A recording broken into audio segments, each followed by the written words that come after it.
If you're struggling with writing anxiety, try to stay on schedule. In this video, I want to talk about how staying on schedule and resisting the temptation to get an extension and delay submission of work can help you reduce or manage anxiety. Most writers see problems in their own work, and as a result, they expect others will see problems in their own work. If you expect people to see problems in your own work, it wouldn't be surprising if you expect rejection or harsh criticism. And if you fear that your work will be rejected or criticized, the idea of submitting your work is going to be scary. This creates a situation where it's pretty easy to say, there's still some things I need to fix, and if I had another day or week or month, I would get to them all. If you tell yourself that your work is going to be much better because after you work on it more, then there's a great temptation to delay your submission. I would argue that things can always be fixed and things can always be changed, and that if you work on your project for another day or week or month, you will still see things you need to fix. Along this line, it has been said that a work of art is never completed, only abandoned, which I think speaks to this dynamic, as if the creator sees problems in their work and therefore doesn't think it's finished, but stops working on it because there's a deadline or because they have some other project or, well, they abandon it for some reason. They don't stop working on it because they think it's done. They stop working on it because something else causes them to abandon the work. In addition to anxiety about submission and rejection, there's also anxiety just about the deadline. If you have only 2 days left to finish your work, you feel pressure to get a lot of work done in a short time. If you only have 1 day left to get done, you feel even more pressure with even less time. So there's anxiety that comes with a deadline. And as writers, we don't want to be facing down anxiety. Anxiety really inhibits our ability to focus on our writing. If we're thinking about how little time we have left, we're not thinking about what our project is and how to make it better. If we're thinking about how we're going to get rejected, we're not really thinking about how to make our project better. So anxiety distracts us from working on our project. So submission anxiety and deadline anxiety are something that we want to avoid or reduce if possible. I think especially for the anxious writer, a bad work on time is better than a good work late. I got this idea reading the correspondence of Lawrence Sterne. Sterne was an 18th century novelist, and in one of his letters, he writes about how he was going to delay sending a letter. But then he says, upon second thoughts, thinking a bad letter in season to be better than a good one out of it, this scrawl is the consequence, which, if you will burn the moment you get it, I promise to send you a fine set essay in the style of your female epistolizers, cut and trimmed at all points. He is saying, essentially, this letter that I just sent you is lousy. It's a scrawl. You should burn it, and I'll send you something nice later. But despite that, I thought it better to send this to you because it was in season, that is to say, on time. And that good letter will be out of season. It will be late. And for me, struggling with my own writing anxiety, this has helped me by making sure that I get my bad letter in season rather than my good one out of it. And for me, and I think for other writers I've worked with, there are a couple of reasons this really helps me with anxiety. First of all, lateness compounds anxiety.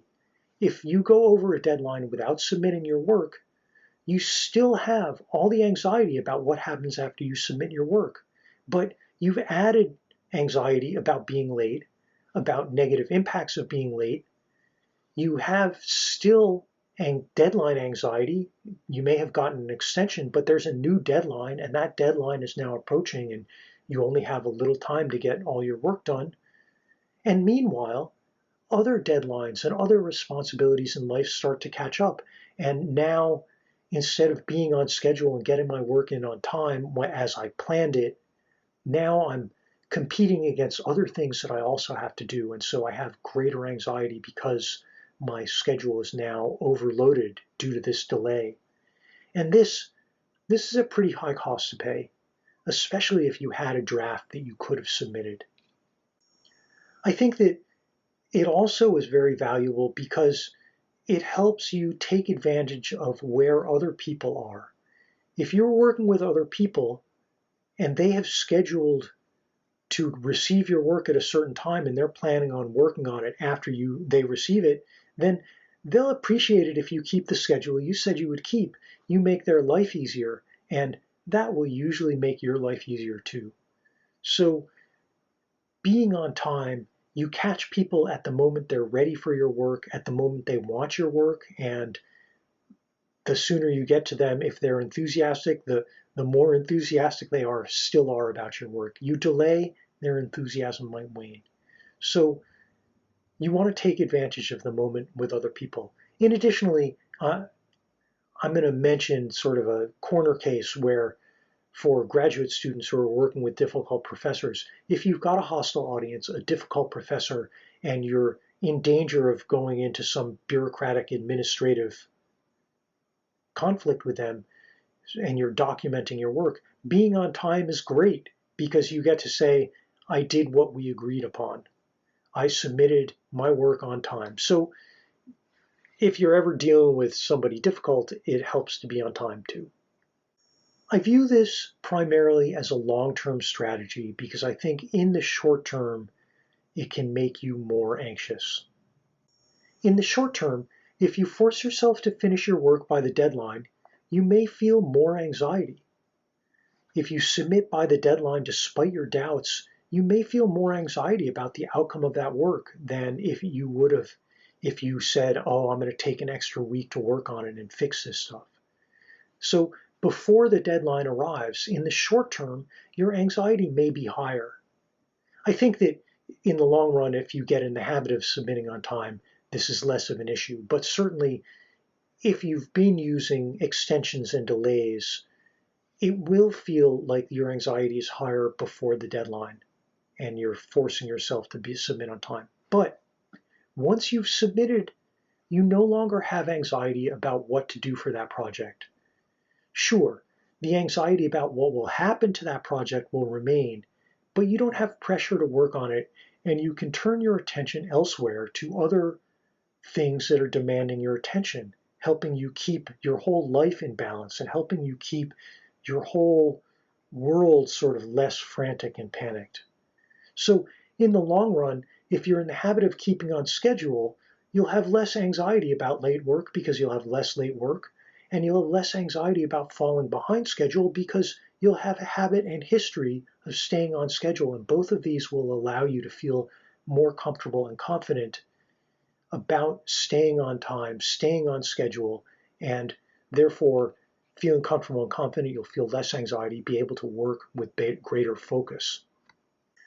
In the long term, again, I mentioned the short-term effects of working with other people, but in the long run, staying on schedule and being on time supports good working relationships. So it's beneficial for people with whom you're working. Also, you don't have to spend time or energy asking for extensions if you're on time, and that can save you time. You never have to write that email saying, could I have an extension? You save 10 minutes there just by being on time for that project, right? So it's more efficient and helps you develop your good relationships with people with whom you work. I believe that being on time allows greater scheduling flexibility because if you make a habit of being on time, it will be easier to adjust your schedule on rare occasions that you can't avoid being late, that you have some surprise disruption to your schedule. You won't have 5 things behind schedule. You'll just have the one thing that is approaching, and you'll be able to adjust your schedule more easily. Of course, you want to be sensitive to context always. Sometimes being late is worse than others. You definitely don't want to be late on your grant or fellowship applications because that's pretty much the kiss of death. But if you're sending your draft to a co-author, to an editor that you're having clean up the text, to a professor who told you they're going to be out of town, sure, a few days later may not have a large negative impact. Don't make a habit of being late. To summarize, people feel a lot of anxiety about submission and approaching deadlines. I believe that submitting work on time can, in the short term, increase anxiety. However, in the long term, if you're on schedule, anxiety is reduced because you have fewer projects past their deadlines, you have less backlog of stuff that is high pressure work because you've been staying on schedule. Additionally, staying on schedule supports good working relationships with other people, and staying on schedule gives you greater scheduling flexibility when necessary. I hope this has helped. Thanks very much for watching. Please like, subscribe, comment, let me know what you think. Thanks very much.